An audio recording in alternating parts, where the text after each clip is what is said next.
ഇന്ന് March 19 9 OTT അപ്ഡേറ്റുകൾ പുറത്തു വന്നിരിക്കുകയാണ്. അങ്ങനെ കാത്തിരിപ്പിനൊടുവിൽ കഴിഞ്ഞ മാസത്തിലെ വലിയ വിജയം നേടിയെടുത്ത 50 കോടിയിലധികം കളക്ഷൻ നേടിയെടുത്ത ഓഫീസർ ഓൺ ഡ്യൂട്ടി ഇന്ന് അർദ്ധരാത്രി 12 മണിയോടെ OTT റിലീസ് ആകുകയാണ്. നെറ്റ്ഫ്ലിക്സിലൂടെ മാർച്ച് 20-ാം തീയതിയാണ് സിനിമ OTT റിലീസ് ചെയ്യുക.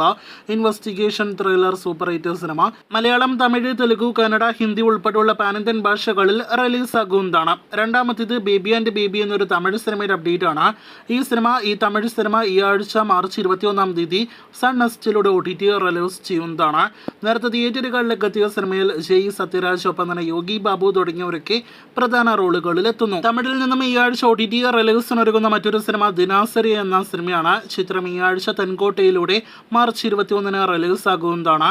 മറ്റൊരു തമിഴ് സിനിമ റിംഗ് എന്ന സിനിമയാണ്. ഈ ചിത്രം തമിഴ് OTT പ്ലാറ്റ്ഫോമിലൂടെ മാർച്ച് 21-ന് റിലീസാകും. ഇന്ന് അർദ്ധരാത്രി 12 മണിയോടെ മാർച്ച് 20-ാം തീയതി ഡ്യൂപ്ലിസിറ്റി എന്നൊരു ഡയറക്റ്റ് OTT സിനിമ ആമസോൺ പ്രൈമിലൂടെ റിലീസാകുന്നു.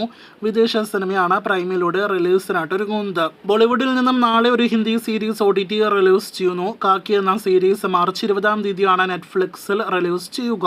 അവസാനത്തെ 3 അപ്ഡേറ്റുകൾ തമിഴിൽ നിന്നുള്ള കണ്ടന്റുകളുടെ അപ്ഡേറ്റുകളാണ്. അതിലൊന്ന് ഹോട്ട്സ്റ്റാറിന്റെ അടുത്ത ഡയറക്റ്റ് OTT തമിഴ് സീരീസ് ആണ് ഓം ഗാലി ജയ് ഗാലി. മാർച്ച് 28-ന് സീരീസ് പാൻ-ഇന്ത്യൻ ഭാഷകളിൽ റിലീസാകും. നിലാവക്ക് എന്മേൽ എന്നടി കോപം ധനുഷ് സംവിധാനം ചെയ്ത് നേരത്തെ തിയേറ്ററുകളിലേക്ക് എത്തിയ വൻ പരാജയമായി മാറിയ ഒരു എന്റർടൈനർ സിനിമയാണല്ലോ. കഴിഞ്ഞ മാസം ഫെബ്രുവരി 21-ാം തീയതി തിയേറ്ററുകളിലേക്ക് എത്തിയ സിനിമ ഈ മാസം മാർച്ച് 21-ാം തീയതി, അതായത് നാളെ അർദ്ധരാത്രി 12 മണിയോടെ ആമസോൺ പ്രൈമിലൂടെ റിലീസാകുന്നതാണ്.